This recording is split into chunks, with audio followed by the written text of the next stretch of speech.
Isipin ninyo na may isang bagay na ginagawa ninyo linggo-linggo sa loob mismo ng inyong sariling kusina, isang nakasanayang gawi na ginagawa ninyo dahil gusto ninyong maging praktikal. Gusto ninyong makatipid sa gastusin at ayaw ninyong mag-aksaya ng pagkain, ngunit ang hindi ninyo alam ay tahimik at sistematiko pala itong lumilikha ng perpektong kondisyon para sa isa sa mga pinakanakamamatay na kanser sa katawan ng tao. Pakinggan ninyo itong mabuti dahil maaaring isipin ninyo na masyadong eksaherado ang aking sinasabi. Sa kasamaang palad ito ang mapait na katotohanan. May isang nakagawian ang daan-daang milyong tao sa buong mundo, lalo na nating mga Pilipino na paulit-ulit nating ginagawa araw-araw nang walang pag-aalinlangan ang pag-iinit ng tirang ulam o leftovers. At ang katotohanan tungkol sa kung ano ang nangyayari sa loob ng 5 partikular na pagkain sa sandaling muli itong madikit sa apoy o init ay isang lihim na hindi man lang naririnig ng karamihan sa buong buhay nila. Sa mga susunod na minuto, ipapakita ko sa inyo ng eksakto kung aling 5 pagkain ang pinakamapanganib na initin muli. Ano ang kemikal na transformasyong nangyayari sa loob ng inyong katawan sa sandaling pindutin ninyo ang microwave o buksan ang kalan, at kung bakit ang pagbabagong ito ay direktang nakakonekta sa isa sa mga kanser na may pinakamababang tsansa ng pagkabuhay sa buong modernong medisina, ang pancreatic cancer o kanser sa lapay. Ako po si Dr. Paulo Garcia at sasabihin ko sa inyo ngayon ang isang bagay na naniniwala akong karapat-dapat malaman ng bawat tatay-nanay o sino mang nagluluto sa bahay.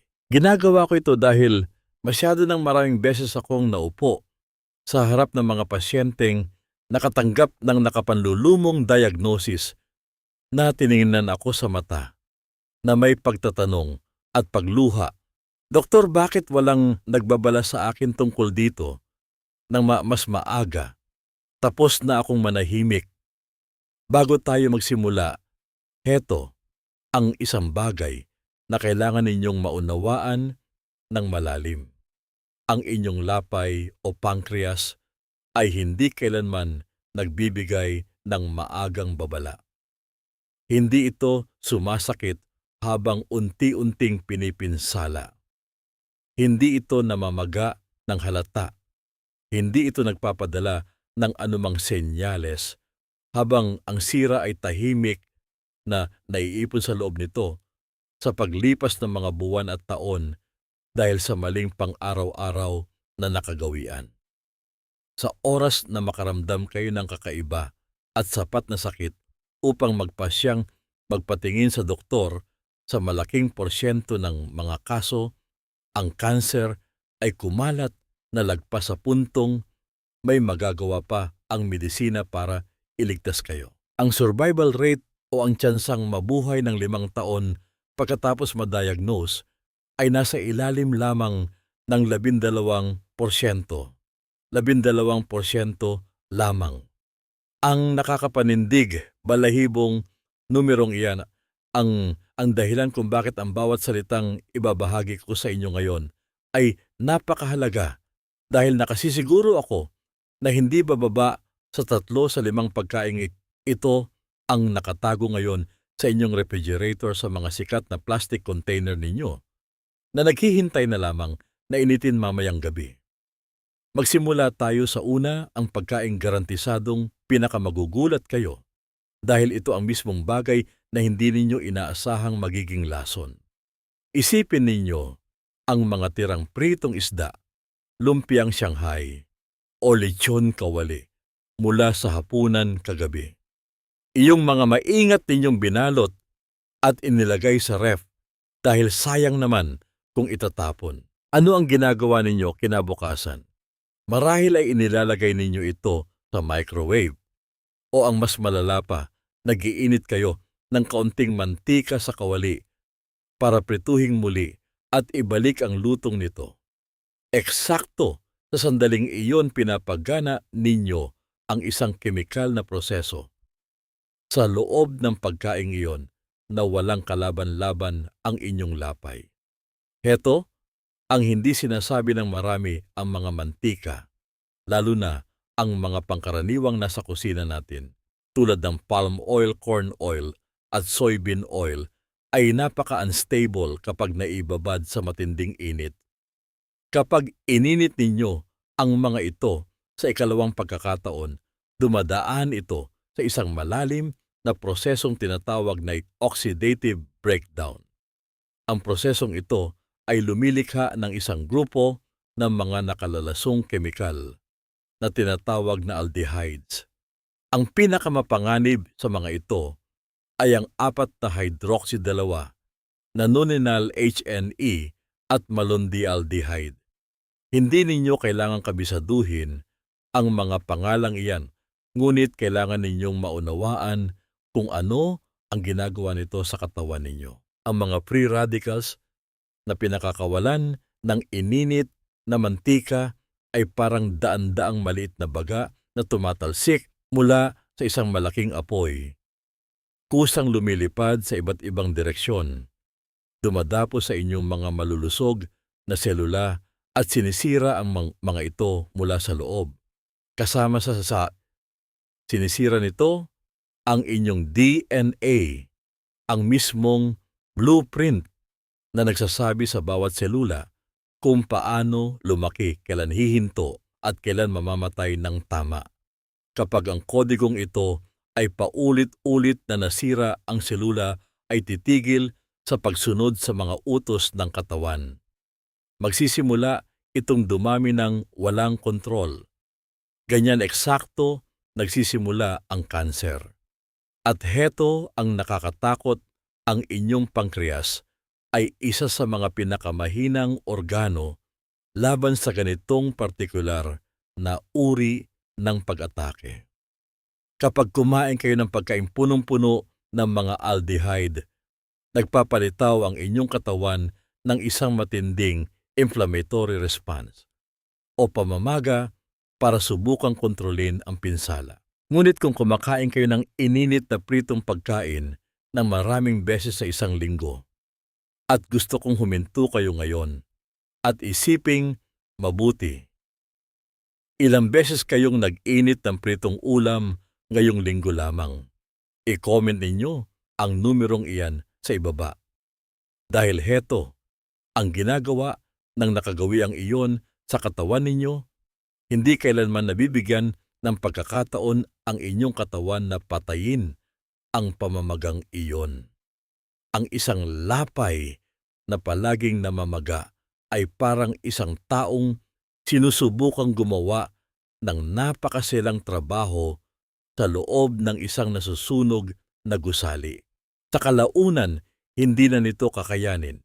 At kapag sumuko na ito, walang ibibigay na babala, kundi isang direktang diagnosis na lamang.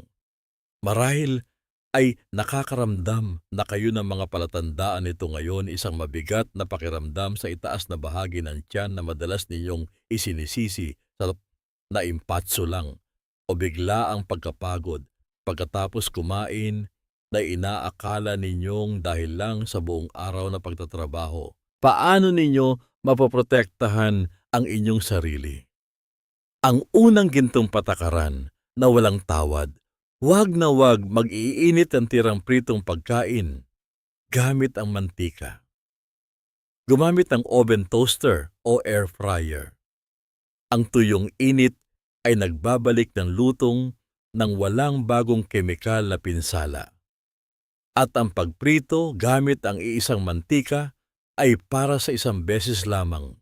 Ang pagpili sa pagitan ng pag-ipon ng lumang mantika o ang hindi pag-imbita ng kanser sa lapay ay ang mismong desisyong ginagawa ninyo linggo-linggo nang hindi ninyo namamalayan. Ngayon, humanda kayo dahil ang ikalawang pagkain sa listahang ito ay mas higit nagugulat sa inyo kaysa sa nauna. Alam ko ito dahil ito mismo ang mga pagkaing inirerekomend na kung kainin ng mga pasyente ko sa loob ng maraming taon.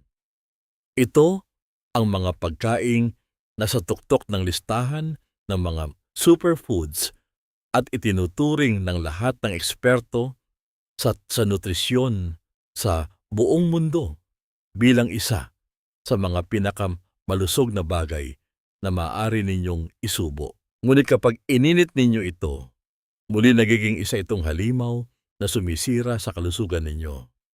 Ilarawan ninyo ang isang linggo ng gabi sa inyong bahay.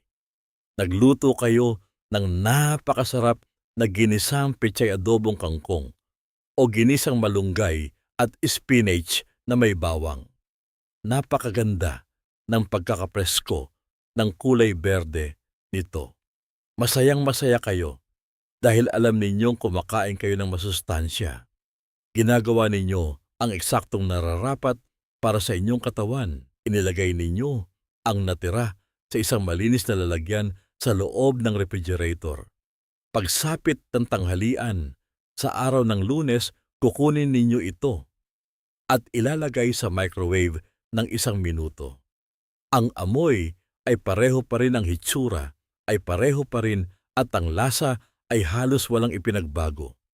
Ngunit habang kinakain ninyo ito, ang ikalawang pag-ikot ng init na iyon ay nag-trigger na ng isang malalim na kemikal na reaksyon sa loob ng kangkong o pechay na yun isang reaksyon na opisyal na iniuugnay ng World Health Organization sa panganib ng kanser. Heto ang totoong nangyayari sa loob ng inyong baunan. Lahat ng berdeng madahong gulay tulad ng spinach, kangkong pechay at ampalaya leaves ay nagtataglay ng mga natural na compound na tinatawag na nitrates. Kapag sariwa at bagong luto ang mga ito, ay walang anumang panganib. Zero problem, masustansya pa nga. Ngunit kapag niluto ninyo ang mga gulay na ito at hinayaang lumamig at tumambay ang mga natural na bakterya sa pagkain na ay unti-unting ginagawang nitrites ang mga walang muwang na nitrates na iyon.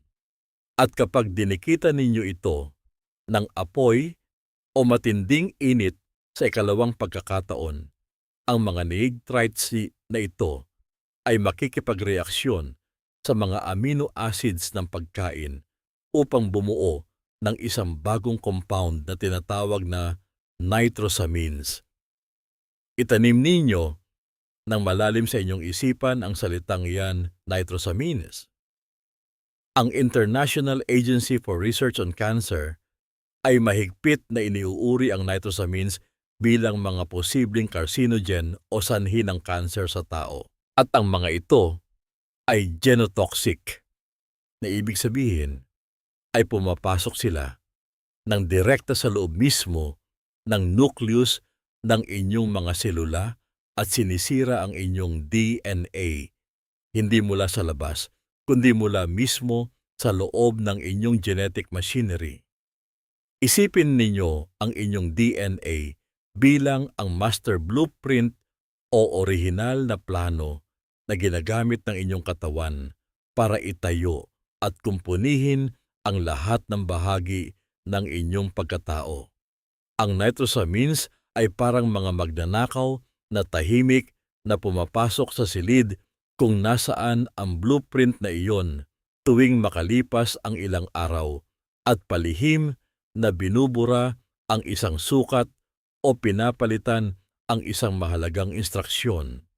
Nasasalo at naayos ng inyong immune system ang karamihan sa mga pananabutahing ito, ngunit hindi lahat. Sa paglipas sa mga buwan at taon ng paulit-ulit na pag-init ng gulay, ang mga naipong sira sa blueprint na iyon ay magsisimulang lumikha ng mga selulang hindi na sumusunod sa normal na batas ng katawan. At heto ang kinatatakutan ko para sa inyong lapay. Sa sandaling makapasok ang nitrosamines sa inyong daluyan ng dugo, pagkatapos ninyong kainin ang ininit na pechay na iyon, maglalakbay ito sa bawat organo ninyo at ang inyong pancreas ay sa pilitang hihilahin para tumulong sa paglilinis o detoxification ng paulit-ulit linggo-linggo. Ang kawawang pancreas ay literal na naliligo sa mga genotoxic na kemikal habang pilit nitong nilalabanan ang talamak na biochemical stress. Ilang beses kayong nagluto ng madahong gulay at ininit ito kinabukasan ngayong linggong ito. Isulat ninyo ang totoong numero sa comments dahil ginagawa ito ng karamihan sa atin ng napaka-inosente. At ang pagiging inosenteng iyan mismo ang nagpapahamak sa atin. Ang solusyon, kainin ninyo ang inyong mga lutong gulay ng malamig. Ang malamig na spinach o kangkong na hinalo sa inyong salad o ipinamalaman sa tinapay ay nagpapanatili ng lahat ng nutrisyon nito nang walang nabubuong nitrosamine dahil walang ikalawang init na nangyari. Kung gusto ninyo talaga ng mainit na sabaw ng gulay, magluto lamang ng eksaktong dami na kaya ninyong ubusin sa oras na iyon. Huwag kayong magluto ng pang 1 linggo. At kung talagang may natira, initin lamang ito ng 1 beses. Ang bawat dagdag na pag-init ay nagpaparami ng nitrosamines. Hindi po ito gawa-gawa lamang. Ito ay malinaw na siyensya. Ang ikatlong pagkain naman na ang sa tingin ko ay ang pinakanakakagulat na tatalakayin natin ngayon dahil ito ang pinakamukhang inosenteng pagkain na naroroon sa bawat hapagkainan natin sa Pilipinas. Walang matapang na lasa, walang kakaibang amoy, at ang panganib sa loob nito ay hindi kailanman matutukoy ng alinman sa inyong mga pandama. Isipin ninyo ang kaldero ng kanin na isinaing ninyo 2 araw na ang nakakalipas. Nagluto kayo ng marami dahil mas madali at mas tipid sa gas o kuryente ang ganito lalo na para sa mga abalang ina ng tahanan. Araw-araw ninyong iniinit ang natirang kanin o bahaw para gawing sinangag sa umaga o initin sa microwave sa gabi. Ito ay napaka-normal. Walang pamilyang Pilipino ang hindi gumagawa nito. Ngunit ang nakatago sa loob ng kaningian, mula pa mismo sa sandaling pinatay ninyo ang apoy at nagsimula itong lumamig, ay isang biological na proseso na tahimik na nangyayari nang walang sinumang nagbababala sa inyo. Kailangan ko kayong ipakilala sa isang uri ng bakterya na tinatawag na Bacillus cereus. Ang organismong ito ay natural na nakatira sa mga hilaw na bigas mula pa sa palayan hanggang sa mga sako sa palengke. Kapag isinaing ninyo ang bigas na papatay ng kumukulong tubig ang mga aktibong bakterya, ngunit hindi nito kayang patayin ang tinatawag na spores. Ang spore ay isang matigas at protektadong baluti na sadyang ginagawa ng mga bakterya upang makaligtas sa matinding init na normal sanang papatay sa kanila. Hindi sila kayang sirain ng kumukulong tubig. Hindi sila tinatablan ng normal na temperatura ng pagluluto. Tahimik at walang buhay silang naghihintay sa loob ng inyong perpektong nakasaing na kanin ganap na hindi nakikita at hindi naaamoy.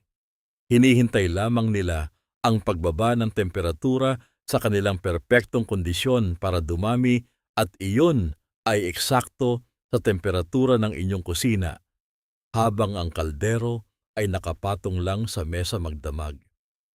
Sa sandaling lumamig ang kanin, ang mga dormant na spores na ito ay nagigising. Nagpaparami sila ng napakabilis at habang ginagawa nila ito, naglalabas sila ng mga lason o toxins. At heto ang detalyeng pinakamahalaga sa lahat. Isa sa mga lason na inilalabas nila ay the heat stable o hindi tinatablan ng init. Kapag ininit ninyo ang kanin kinabukasan gamit ang microwave o ipinrito ninyo ito Bilang sinangag, mapapatay ninyo ang mga gumagalaw na bakterya.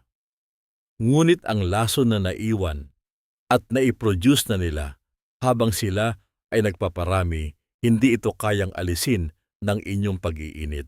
Nananatili itong buo at buong lakas na pumapasok sa inyong katawan pagkasubo ninyo. Upang mas madaling maintindihan, isipin ninyo ito. Isipin ninyo na may isang pabrika na patagong gumagawa ng mga nakalalasong kemikal sa ilalim ng inyong bahay. Nang matuklasan ninyo ito, agad ninyong pinatay ang lahat ng makina. Iyon ang pag-iinit sa microwave. Ngunit ang mga bariles ng lason na nagawa na nila at nakasalansan sa bodega, bago pa ninyo pinatay ang pabrika, ay naroon pa rin. Pinatay nga ng microwave ninyo ang pabrika, ngunit ang mga bariles ng lason ay nasa plato ninyo na at handa na't ninyong kainin. Ngayon, ano ang koneksyon nito sa inyong lapay?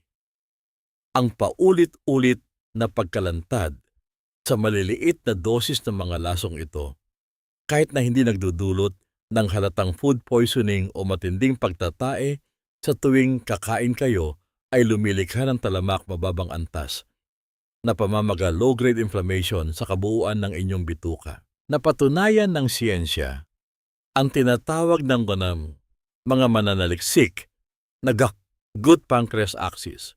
Ang inyong bituka at ang inyong lapay ay nakikihati sa iisang daluyan ng dugo, lymphatic drainage at mga sistema ng pagpapadala ng signal ng pamamaga. Ang isang bitukang palaging namamaga ay walang tigil na nagpapadala ng mga mapaminsalang signal ng direkta sa inyong lapay. Sa bawat pagkakataon ng walang palya, gaano katagal na bang nakaibak ang bahaw sa loob ng inyong kaldero o refrigerator ngayon, 1 araw, 3 araw, 1 linggo? I-comment ninyo ang totoong numero dahil ang numerong iyan ang eksaktong sukat kung gaano kalaking panganib ang tahimik ninyong tinatanggap sa loob ng inyong tahanan. Ang solusyon, palamigin ang inyong kanin sa loob ng 1 oras pagkatapos maluto. Ikalat ito ng manipis sa isang malapad na lalagyan. Huwag itong ibunton ng makapal upang mas mabilis itong lumamig at mabawasan ang oras ng paggising ng mga spores. Ipasok agad sa refrigerator at ubusin sa loob ng 24 na oras. Kung iinitin, siguraduhing umuusok ito sa init mula labas hanggang pinakaloob. Pagkatapos initin, ubusin na lahat, huwag nang ibabalik ang ininit na bahaw sa ref para initin muli kinabukasan. Ang mga ito ay hindi komplikadong batas. Ito ay mga hakbang na hindi lang itinuro sa atin noong tayo ay mga bata pa. Para sa ika-4 na pagkain, halos lahat ng pamilyang Pilipino ay kumakain ito ng ilang beses sa 1 linggo, lalo na pag may mga handaan. Ang panganib dito ay nagmumula sa isang partikular na katangian ng pinakakaraniwang gamit sa ating kusina na lumilikha ng hindi nakikitang mga bulsa ng panganib sa loob ng pagkain na mukhang ligtas sa labas. Nagluto kayo ng lechon manok, pritong manok o inasal kagabi, gintong-ginto at perpektong luto hanggang sa buto. Itinabi ninyo ang natira sa refrigerator. Ngayong tanghalian, kumuha kayo ng 2 piraso. Inilagay sa microwave ng 2 minuto. Hinawakan ang labas at naramdamang mainit na ito, kaya sinimulan ninyo itong kainin. Ito ay napakapamilyar na eksena sa milyon-milyong kabahayan natin. Ngunit ang mismong paraan ng pag-iinit na iyon, ang paggamit ng microwave ng 2 minuto at pagtaya sa init base lang sa paghawak sa labas ang mismong pugad ng kapahamakan. Heto ang katotohanang marami ang hindi nakakaalam. Ang microwave ay hindi nagpapainit ng pagkain katulad ng ginagawa ng oven baga o kumukulong mantika. Pinapagulong nito ang mga water molecules o tubig sa loob ng pagkain para lumikha ng init. Ngunit ang iba't ibang bahagi ng iisang hiwa ng manok ay may magkakaibang dami ng tubig, magkakaibang siksik ng laman at magkakaibang dami ng taba. May mga bahaging umaabot sa temperaturang nakakamatay ng bakterya. Ngunit may mga bahagi naman ilang sentimetro lamang ang layo mula sa mainit na parte na nananatili sa eksaktong temperatura kung saan ang mga bakterya ay hindi lang nabubuhay kundi aktibong dumarami. Ito ang tinatawag na cold spots o malamig na bulsa. Hindi ninyo ito makikita. Hindi ninyo ito mararamdaman kapag hinawakan ninyo ang balat sa labas ng manok. Maaaring nakakapaso sa init ang labas habang ang sentro, malapit sa buto, ay nakaupo lamang sa pinakakomportabling temperatura na paboritong-paborito ng mga nakamamatay na bakterya. Dalawang uri ng bakterya ang nagpapalala sa sitwasyong ito. Pagdating sa karne ng manok, ang Salmonella at Campylobacter. Pareho itong matatagpuan sa mga hilaw na manok sa napakataas na bilang. Ang tamang pagluluto sa simula ay pumapatay sa mga ito. Ngunit ang kontaminasyon pagkatapos maluto ay napakadaling mangyari mula sa inyong mga kamay, sa sangkalan sa kutsilyo o sa lalagyan. At ang mga cold spots sa loob ng manok na ininit sa microwave ay mainit-init basa-basa at punong-puno ng protina. Hindi ito isang death zone para sa bakterya, kundi isa itong perpektong incubator o paanakan nila. Ang impeksyon mula sa Salmonella ay hindi lamang isang simpleng pagsakit ng tiyan na mawawala rin pagkaraan ng ilang oras. Isa itong seryosong biological na kaganapan sa buong sistema ninyo. Mataas na lagnat, matinding paninipit ng tiyan, walang patid na pagsusuka at malalang pagtatae. Ang buong immune system o resistensya ninyo ay naghahanda para sa isang giyera, at habang ang giyerang ito ay nagaganap sa inyong bituka, ang inyong lapay o pancreas ay hindi lamang nakaupo at nanunood mula sa gilid. Sa pilitan itong hinihila papasok sa magulong proseso ng pamamaga sa bawat pagkakataong nangyayari ito. At heto ang pinakakinababahala ko bilang isang doktor.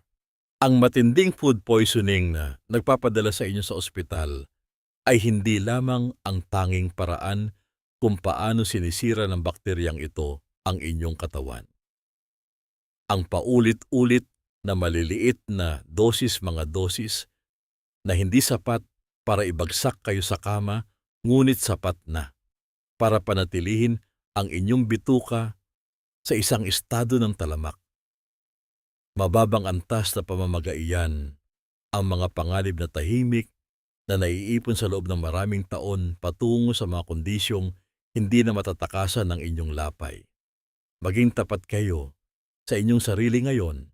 Kapag nagiinit kayo ng manok, sinisigurado ba ninyong umuusok sa init ang pinakaloob at pinakamakapal na bahagi nito?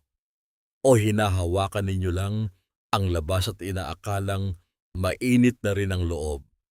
Ang puwang sa pagitan ng inyong maling akala at sa tunay na realidad na iyon ang eksaktong lugar kung saan nabubuhay at naghihintay ang Salmonella. Ang solusyon, gumamit ng oven toaster. Iset sa 175 degrees Celsius. Takpan ng maayos ng foil at initin ng 15 hanggang 20 minuto. Ang nakulong na singaw ng init ay pantay na aabot sa bawat sulok at laman ng manok. Walang cold spots na maiiwan. Kung kailangan talaga ninyong gumamit ng microwave, hiwain ninyo ang manok sa maliliit at magkakasinlaking piraso. Gumamit ng katamtamang lakas ng microwave medium power, huwag yung pinakamalakas. Itigil sa kalagitnaan ng pag-iinit para haluin at baguhin ang pwesto ng mga piraso. Pagkatapos initin, hayaan muna itong nakatakip sa loob ng 2 buong minuto bago kainin upang kumalat ang init. O kaya naman kainin ninyo itong malamig. Ang malamig na manok na hinimay at inihalo sa salad ay nagtatanggal ng bawat isang panganib na tinalakay natin. Walang muling pag-iinit, walang cold spots, walang malalang pamamaga na aabot sa inyong lapay. Nakarating na tayo sa 5 at huling pagkain. At ang isang ito ay natatangi dahil may dala itong hindi lamang isa, kundi 2 magkahiwalay at magkaibang kemikal na panganib na nangyayari ng sabay sa inyong katawan. 2 direksyon ng pag-atake sa inyong lapay mula sa isang simpleng platito ng tirang ulam. Isipin ninyo ang mga nilutong patatas o potatoes mula noong linggo, maging ito man ay sa apritada kaldereta. O pritong patatas, perpekto, malambot sa loob at malasa sa labas. Kinabukasan ng gabi, kinuha ninyo ito, inihalo sa kawali na may kaunting mantika para mainitang muli at masaya ninyo itong kinain dahil nakatipid kayo. Ngunit sa mga sandaling ito, 2 tahimik na kemikal na proseso ang umaatake sa inyong pankreas ng sabay. Ang unang pag-atake ay nagmumula sa isang kemikal na tinatawag na si acrylamide. Ang compound na ito ay kinikilala rin ng International Agency for Research on Cancer bilang isang posibleng carcinogen sa tao. Nabubuo ito kapag ang mga pagkaing mayaman sa carbohydrates o gawgaw ay na-expose sa temperaturang mas mataas sa 120 degrees Celsius. Ang gintong kulay na paborito ninyo sa isang perpektong pinritong patatas, ang lutong na iyon ay resulta ng tinatawag na Maillard reaction at ang pagbuo ng acrylamide ay bahagi ng eksaktong prosesong iyon. Heto ang nagpapagawa sa mga ininit na patatas na mas mapanganib kaysa sa bagong lutong patatas. Kapag ang patatas ay niluto ng 1 beses at ipinasok sa refrigerator, ang panlabas na bahagi nito ay natutuyo. Ang mga asukal at amino acids ay nagtitipon at kumukonsentra sa tuyong ibabaw na iyon. Kapag dinikitan ninyo ito ng matinding init sa 2 pagkakataon, ang mga kemikal na kondisyon para sa pagbuo ng acrylamide ay mas paborable kaysa sa unang pagkakataong niluto ninyo ito. Maaaring nakakakuha kayo ng higit na maraming carcinogen mula sa inyong ininit na tirang patatas kaysa sa orihinal na lutong kinain ninyo kahapon. Iyan ang unang pag-atake, ang direktang pinsala sa inyong mga selula ng lapay. Ngayon dumako tayo sa 2 pag-atake. Ang isang ito ay tahimik na nagpapagod at umuubos sa lakas ng inyong lapay sa paglipas ng maraming taon. Kapag ang patatas ay iniluto at pinalamig ng husto sa loob ng refrigerator, may isang napakagandang bagay na nangyayari. Ang isang bahagi ng ordinaryong gawgaw o starch sa loob nito ay nagiging tinatawag na resistant starch o lumalaban na gawgaw. Ang resistant starch na ito ay tunay na pamprotekta ng katawan. Kinokontrol nito ang inyong blood sugar, pinapabagal ang pag-absorb ng glucose at pinapakain ang mga mabubuting bakterya sa inyong bituka. Sa madaling salita, ang malamig na lutong patatas ay isang mas malusog na pagkain kaysa sa mainit. Ngunit sa sandaling initin ninyo ang patatas na ito sa mataas na temperatura o i-microwave, ang maprotektang resistant starch ay muling bumabalik sa pagiging ordinaryo at mabilis matunaw na asukal. Ang magandang pagbabago na nangyari habang nasa ref ay winawasak ng inyong microwave sa loob lamang ng 90 segundo. Ang sanang dahan-dahan lang na pagtaas ng asukal sa inyong dugo ay nagiging isang biglaang sugar spike. At sino ang pangunahing sasagot sa biglaang pagtaas ng asukal na ito? Ang inyong lapay. Partikular ang mga beta cells nito na gumagawa ng insulin na pilit ginigising at minamadali para maglabas ng napakaraming insulin ng mabilisan. Kung nangyari ito ng 1 beses, normal lamang ito. Ngunit kung 3 beses sa isang linggo, linggo-linggo sa loob ng maraming taon, ang mga beta cells na iyon ay napapagod sa paulit-ulit na pagtugon sa mga emergency.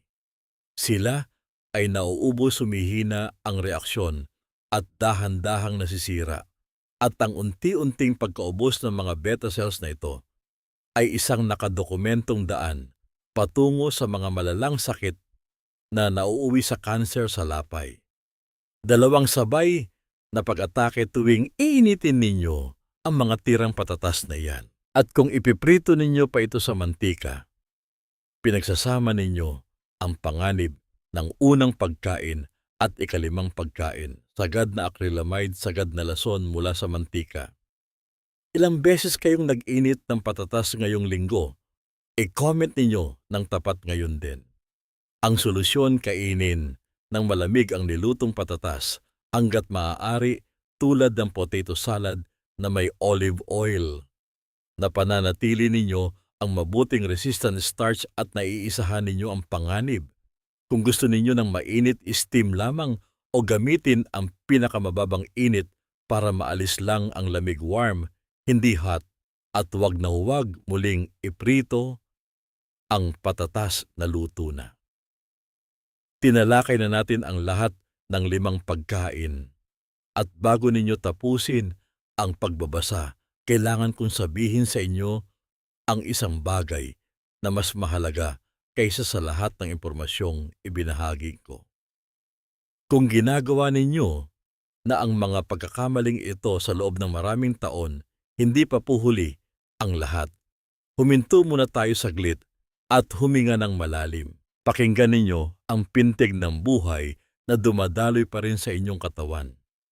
Sa maraming taong ko bilang doktor, palagi akong napapamangha sa pambihirang kakayahan ng katawan ng tao na paghilumin ang kanyang sarili.